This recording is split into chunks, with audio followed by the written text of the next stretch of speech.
Bonjour à tous les amis et bienvenue dans cette nouvelle édition du JT de la crypto. Beaucoup de choses à dire aujourd'hui. On va reprendre les actus de la semaine les plus importantes. Il y en a eu énormément. Un marché, lui, qui a été très calme, mais par contre, l'écosystème a fait beaucoup de bruit. Il y a eu beaucoup de nouveautés, beaucoup de nouvelles choses qu'on a apprises. Donc on va essayer de reprendre un petit peu tout ça dans cette vidéo avec un petit peu de recul, avec un peu de calme et vous expliquer avec un peu plus de détails ce qui s'est passé.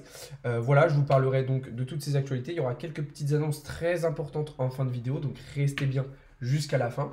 N'hésitez pas à me poser vos questions dans les commentaires, à vous abonner et surtout à rejoindre le serveur Discord. Vous avez le lien dans la description. Sur ce, c'est parti. Déjà, ce qu'on peut noter, une news importante, c'est un calme plat sur le marché cette semaine avec un Bitcoin qui n'a absolument rien fait et qui est resté aux alentours des 16 500 $. Alors, sur le marché des altcoins, on a eu des performances un petit peu différentes, mais c'est vrai que globalement, le marché pour Bitcoin et Ethereum a été super calme tout au long de la semaine. Si on regarde du côté de l'indice Fear and Greed, un indice à 23 aujourd'hui, donc un niveau de peur extrême, grosse perte de confiance, grosse perte d'optimisme sur le marché avec ce qui s'est passé la semaine dernière. Rien d'étonnant de ce côté-là. Et du côté de l'indicateur Blockchain Whisper, on voit que les longues ont toujours un léger avantage sur les shorts, hein, comme depuis un petit moment, mais rien d'extraordinaire. Donc déjà, voilà un petit peu ce qu'on pouvait noter sur ce marché cette semaine. Je referai un point détaillé, plus analyse technique, dans le week-end, enfin dimanche soir surtout. Et puis de toute façon, il y a eu le live de tout à l'heure où on a vraiment plongé dans le marché et on l'a vraiment analysé de fond en comble. Donc voilà, ça fait du bien. Ça fait du bien parce que on était quand même la semaine dernière, on a été la semaine dernière face à une semaine absolument historique sur le marché de la crypto avec ce qui s'est passé sur FTX. Ça me permet de commencer tout de suite et de faire un point sur tout ce qu'on a appris de nouveau autour de FTX cette semaine. Déjà, on apprend que apparemment le gouvernement des Bahamas aurait demandé à SBF lui-même de hacker FTX pour lui envoyer l'argent. On a appris aussi que la team de FTX, s'était acheté des maisons et des objets personnels avec le fonds des clients. Donc, contrairement à ce qu'on pense au début, SBF n'est pas le seul à être un connard, excusez-moi l'expression. Visiblement, il y avait d'autres membres de l'équipe aussi qui volaient les clients. Et on apprend aussi que du coup, voilà, globalement, dans l'équipe, ils dépensaient environ 100 000 $ par semaine pour leur repas. Donc franchement, ils mangeaient bien chez FTX. C'est pas tout ça, il n'y a pas que ça, on a appris plein d'autres choses et on se rend compte au fur et à mesure que plus on creuse, plus on touche à quelque chose de vraiment pourri avec beaucoup de merde dedans, d'accord? C'est que il y a des soupçons de corruption, de corruption avec la SEC. On se rend compte que SBF serait potentiellement impliqué dans le crash de Luna. Donc il y a un truc énorme qui est en train de se déterrer et je suis pas sûr que ça soit ça non plus très très bon pour l'écosystème. Maintenant, il y a quand même un truc qui est étonnant dans tout ça, c'est que on apprend que FTX imprimait en gros ses propres tokens et les comptait en fait sur son bilan comptable il les comptait sur son bilan comptable. Et ça, tout le monde a paniqué en fait en voyant ça. Mais si on réfléchit bien, la Fed et les autres banques centrales partout dans le monde font exactement la même chose. Elles impriment des dollars tous les jours, elles les comptent dans leur bilan comptable, mais là par contre tout le monde s'en fout. Alors c'est toujours le même problème, c'est que on va retrouver des erreurs similaires, sauf que ça n'a pas du tout les mêmes conséquences que ce soit sur FTX, enfin, dans les cryptos ou dans la finance traditionnelle. Maintenant, il y a quand même des petits points positifs. Et du coup, c'est tout ce qu'on a appris aussi cette semaine sur le marché. C'est que les plateformes vont être obligées de faire du proof of reserve. On a eu la semaine dernière le patron de crypto.com qui l'a fait. Donc, qu'est-ce que c'est la proof of reserve? Ça va être tout simplement le fait de montrer les actifs de la plateforme, donc c'est-à-dire leurs réserves, et de quelle manière ils vont être capables de se protéger, en fait, quelle sécurité, quelle garantie il y a derrière. Donc là, ici, on a celle de Bybit, d'accord, qui est plutôt rassurante, avec beaucoup de stablecoins, beaucoup de BTC Ethereum, par contre, très très peu de leurs propres tokens. On voit qu'ils ont à peine 5%.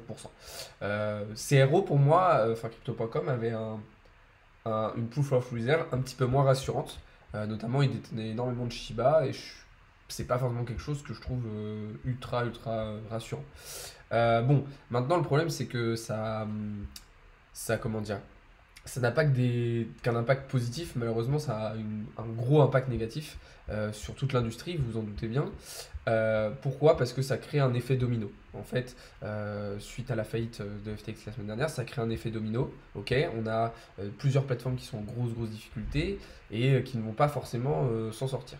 Alors on a l'exemple de CoinHouse qui a suspendu les retraits et les dépôts sur ses livrets. On a Genesis qui a été en grosse difficulté aussi et qui va probablement faire faillite. BlockFi aussi selon la SEC pourrait faire faillite dans les prochains jours. Donc on a vraiment, vous voyez, un effet domino qui s'est enclenché et qui va détruire beaucoup de choses. Alors on va potentiellement avoir des interventions qui vont sauver certaines choses. Ok, on a vu par exemple Binance qui souhaitait racheter la plateforme Voyageur, qui normalement initialement devait être racheté par FTX, mais Binance, voilà, c'est pas une banque centrale, ils vont pas pouvoir racheter tout le monde et ils vont pas pouvoir sauver tout ce qui se passe. Donc on a ensuite quand même sur ce qu'il faut noter, c'est que sur l'année, on commence à avoir pas mal de plateformes qui sont totalement écroulées. C'est vraiment une année très compliquée et un bear market qui fait souffrir énormément l'écosystème crypto. Donc voilà un petit peu ce que je pouvais dire sur ça. Maintenant, il y a quand même eu plein de très bonnes nouvelles aussi dans tout l'écosystème en fait crypto. Il y a eu plein de choses qui vont être très positives et qui vont permettre d'accélérer la démocratisation, l'adoption à grande échelle des crypto-monnaies. Donc ça, c'est très bien. Binance, déjà, premièrement, va lancer un fonds de soutien pour aider les projets en difficulté et éviter les cascades de liquidation. Donc ça, déjà, ça va soutenir un petit peu les projets. On a eu des bonnes annonces du côté des grosses entreprises internationales. Donc je pense à Apple qui est en train de créer son propre métaverse et qui va sortir un masque pour concurrencer ceux de Meta avec Oculus. On a PlayStation et Sony qui souhaitent en tout cas intégrer les NFT directement dans leur jeu. Ok, donc là encore un exemple de démocratisation. On a Cristiano Ronaldo qui a annoncé sa collection de NFT sur Binance. Lionel Messi, donc à l'approche de la Coupe du Monde, qui devient ambassadeur de Sorare. Neymar aussi qui a lancé sa collection de NFT. On a Renault, l'entreprise française, une des plus grosses entreprises françaises, qui se lance dans le Web3 et la blockchain avec eux aussi une potentielle collection de NFT. Donc voilà, on a plein de choses autour de l'écosystème qui sont intéressantes et qui vont alimenter justement le marché au moment où il aura besoin de se relancer. On peut aussi parler du fait que désormais les clés Ledger sont disponibles en vente physique dans les magasins Boulanger et Darty. Ok, c'est pas du tout anodin. Un tel produit qui se retrouve dans des grandes surfaces comme ça, c'est significatif. D'accord. Une autre bonne nouvelle qu'on a eue, c'est le président du Salvador et le PDG de Tron qui depuis hier du coup ont décidé d'acheter un Bitcoin tous les jours dans le but de soutenir le marché.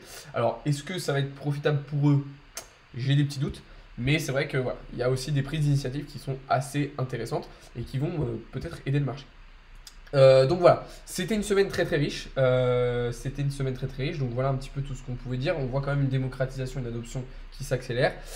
Et sinon, du coup, en termes d'actu un petit peu plus macro et financière, on a eu du coup des résultats d'inflation de l'Europe, de la zone euro, qui passe à 10,6% au mois d'octobre contre 9,9% le mois dernier. Et d'ailleurs, Christine Lagarde a précisé ce matin que du coup, ils allaient en quelque sorte hypothéquer si je puis dire, l'économie européenne pour tenter de maîtriser l'inflation.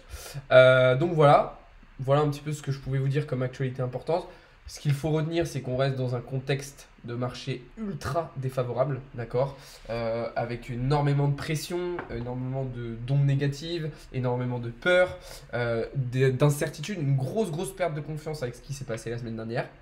Donc il faut aussi voir le positif, mais je pense que c'est les effets de ce qu'on voit de positif aujourd'hui, on les aura dans bien plus longtemps. Donc c'est vrai que c'est pas forcément facile de se réjouir de ça parce qu'on n'a pas l'impression que ça va nous servir à grand chose, mais